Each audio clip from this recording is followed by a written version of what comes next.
Metal-heads.de.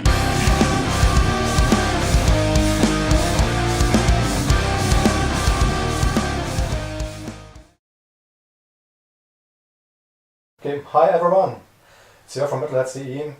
Right left to me is Aedy of Paradise Lost. Hello. First, thank you for taking the time. Oh, my pleasure.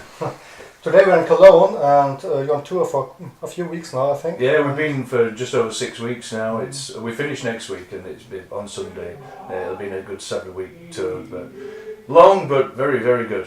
Really good actually. Yeah. Yeah, you're satisfied with the reactions of the crowd? And Yeah, it's been an improvement again on the last album's tour as well. So it's been people singing along, people watching Doom, and so it's been really good, really good. Great. Yeah. I think it's one thing to record new songs, another thing to play them live. So Yeah. It's the thing we're finding is it's like some stuff works better live than others. And when we first started the tour, we were trying out different songs off the album, but they all sound really good. But we've got a few that we've whittled it down to now, so we can fit in a bunch of other songs which people want to hear as well. But I think my favourite from the new album is probably Medusa to play live. I like that song. But on the album, I love like Feel the Sky and then Till the Grave. But I think Medusa is one that works really well live. Best reactions. Yeah. Oh well, Blood and Chaos goes down very well, but everybody likes the fast one. So It was a great video. yeah, it's quite good actually. It was. I didn't know what it was going to be until I saw it. I know the guy we've used him before. He did the Beneath Broken Earth video as well. But he's a local guy from Leeds, and Ash is really good. A bit disturbing, but Yeah, good. yeah. You just wondered where it was going towards the end, but yeah, that was good. Okay, coming to Medusa, it's very dark, depressive. I always describe us as a dark cloud with a silver lining. Well, We're optimistic pessimists, you know. It's the most dark and hopeless music I've heard a long time. Yeah, But I liked it. Yeah. Kind of enjoyed it. Well, it's good, you know, because we've always been big fans of like doom music, you know, and it's what we started with really. But yeah, it's good in a way because it's when you play miserable music, you seem to be happier in life. Whereas if you read an autobiography of a comedian, they have to make people laugh, and in their real lives they're miserable. So I prefer our version, happy in real life, because we still have a great laugh together. You know, even after nearly 30 years, you know, we still enjoy each other's company, and we just sit even now 7 weeks in, we sit around talking. You know, so yeah, it's good. Yeah, that's good. This dark and depressive album, is it some reaction to the actual political situation in Europe or the world? No. Well, maybe. I mean, Nick sort of doesn't pick from certain things. It's all about emotions with him. And I think when we did the Plague Within, the last song that was written for it was Beneath Broken Earth. And as we were putting it together in the studio, I mean, me and Greg loved doing so we were like, oh, it sounds really good, doesn't it? You know, so we were like teenagers excited about it. And then playing it live, it had quite a lot of gravitas live. And I think that was probably a lead into how this album developed, I think. Just because we just loved playing the Doom song live, I think that sort of led itself towards it. And we wanted to make the album sound very organic. I mean, the drums are actually the drums themselves recorded, they're not drum replacement or anything like that. Which they spent a lot of time on. Gomez, as a producer, is a drummer himself, is a very good drummer. So they spent about 3 days just getting the kit sounding right to record. Because then when I did my guitars, it was like the drums were no compressor on everything. It sounded great, you know, because they'd spent the time first. You know, it's better to get it right first, and you know, and rather than trying to fix it later. So yeah, no, it was a very good organic approach on this album, really, with that. So yeah. I like the sound also. It's some people have mentioned the drums a few times, but it's because they're so used to hearing people who are using like Stephen Slate samples. It's the drummer plays it. Don't get me wrong, it's not like a drum machine. People play drums, and then it's like, just to save time, a lot of people when they're doing an album, because it's cheaper, studio time, they will use a drum replacement. So their hit becomes a MIDI note, and then the MIDI note triggers a sample, so it sounds like this big massive kit, no matter what kit you've got, really. But we wanted to do it like we used to do when we first started. There was none of that, you know. We used to get it to sound right, then hit record, and then whatever's there is there. You know, it's always the best way, I think. Yeah, it's a good way, I think, for Paradise Lost. Yeah, it worked very well. So yeah. Is it your plan for the future to go on? Do you know we never plan for the future? I mean, every which future? no, it's weird. Yeah, I mean, it's every album is. We don't sit down at the end of a tour and go, okay, what's the master plan for the next album? We've never done that really. It's kind of quite organically happens with how everyone feels at the time, really. And even when there's half the album done, you can't really tell what the other half's going to be like. There's no master plan. But you know, Greg keeps coming up with the goods, and Nick keeps coming up with the goods, so all good. Yeah, great album. You mentioned. Yeah, for 3 decades now in the music industry. Nearly, yeah. Well, we are old. Yeah, I know. It's 40 is the new 30, I think. Yeah, I mean, I'm 48 next month, but when I'm on stage, I feel like I'm 16. It doesn't matter really. It's only when I wake up in the morning and go, ooh, ow, and everything like that. But when I'm on stage, it's I don't know. My brain thinks I'm 13 and my body thinks I'm 80, but there we go.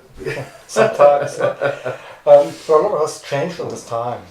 Now we have YouTube, Facebook, and... Yeah, I think there's a lot of... It's great as well, you know, because fans can sort of interact with each other worldwide, they can send each other clips, and it's quite... I do think it's a good thing. There's pros and cons to every developing technology, but... You know, I think it's made a lot of bands really sit up and think, hang on, we've got to be good, because if it looks crap on YouTube, nobody's going to come. So it does sort of encourage you to, rather than just getting absolutely hammered like people did in the 90s, and then go on stage and be okay, but not brilliant.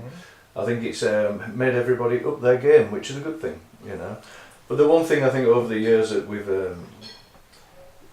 we ourselves have felt, I think in the last since after we all turned 40 onwards, I think we began to really appreciate how lucky we are really to be in the position we are doing what we're doing. And I think we enjoy, well, I've always enjoyed it, but I mean people in the band are enjoying it more because they appreciate how, you know, lucky we are. So yeah, you know, it's that is the thing that time tells you, is, you know, you're very fortunate after nearly 30 years, you know. I mean, we get like somebody and their mother and their grandparents coming to signing sessions as well, you know. But it's quite bizarre. But it keeps you young. You know, I don't feel any different to when we started. You know, really. Oh, that's great. Yeah. But has it changed your way of working with social media? Well, yeah, we hardly ever rehearse now, because if there's any new songs or anything, we sort of, instead of us all standing in a rehearsal room, we send it each other online, because I live about 250 miles from Greg and about 200 miles from Nick, you know, so there's quite a bit of distance between, not a lot of distance. I mean, I know there's bands that are in different countries, but I mean, that's the one thing, is now I'm not, you know, I'm bringing my carbon footprint down by not having to drive to rehearsal for 4 hours each way, you know. I mean, there was one point I drove up for a rehearsal, set up at 6 o'clock in the morning, 4-hour drive. Got there, Nick had a sore throat, we did one song and then I drove home. So it was like 8 hours in the car for like 1.5 songs or something. But yeah, but it saves on a lot easier yeah. now. Yeah, it is, yeah. And the way of communication with the fans, or... Yeah, it's brilliant, because I mean, me and Nick actually do use Twitter and Facebook quite a lot, especially with the band. Walter does quite a lot with Instagram and Facebook as well. He's very good at putting drumming stuff up and crowd shots and stuff like that, so... But yeah, no, it's great, you know, because somebody can ask you a question. I get asked questions about gear, and it's like one guy said, "What did you use to record Shades of God?" Another person asked me about Icon, and I can remember all this sort of stuff. So I just like answer it away, and like, "Wow, thanks for the response," you know. But it's quite nice in that way, you know. You can sort of connect with people. You do get the odd nutter, as in a bit of, but to be honest, 99 times out of 100, it's just people that are lovely to interact with, you know. That's I mean, there's literally been one nutter in 30 years, so that's all right. Everyone else, our fans are pretty cool. They've always had a bit of a community feel about them, and they travel, and they'll go see gigs together. They'll come from all different countries and meet at a particular gig and things like that. And yeah, we're very, very lucky at that. You know, such loyal fans is amazing. To be fair, it's lovely. Yeah, after 30 years, it's... I know, yeah. Crikey. Quite a lot of work. Yeah. And it is, yeah. I think you are that. But at least our drummers bringing the average age down to about 90.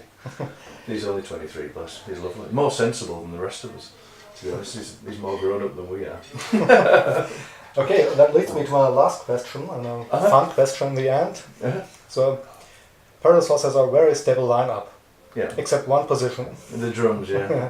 So, do you fear somehow that the new drummer will vanish in a surprisingly vanish a Spinal Tap way? No, we haven't had any globules on drum seats yet. But no, to be honest, I think Walter will be here as long as he wants to be, because you know he loves Paradise Lost. The music, he's known the music since he was about 5 years old because his mother was into PL, and he's technically amazing drummer. He'll probably be drumming for someone massive in 10 years if he's not with us. But no, and he's so nice. I can't see him going anywhere really. Well, like I say, you never know. Or maybe we'll explode on stage or no, something like that. I don't. Oh, I hope not. No. Touch wood. He's such a lovely lad. He's a really nice lad to be about as well. Did great work on Medusa. Oh, yeah. Yeah, I mean, even the way he plays all the old stuff as well. He's technically a very, very, very good drummer. Very good. Well, we will see you later on stage. Yeah. I hope so. Cool. Thank you. Thank you for your time. Oh, my pleasure. It's my absolute honour to be interviewed by Ragnar Lothbrok.